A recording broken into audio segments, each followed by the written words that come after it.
Overnight, the United States and Israel began striking targets inside Iran. Crippling to Iran's leadership by taking out Iran's supreme leader. We're going to annihilate their navy. Together with the United States, we will strike the... I've had a great relationship with Bibi, but now Bibi has to. War launched Operation Epic Fury.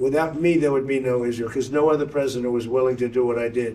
Without me, there would be no Israel, because no other president was willing to do what I did. I've had a great relationship with Bibi, but now Bibi has to be more responsible with respect to Lebanon.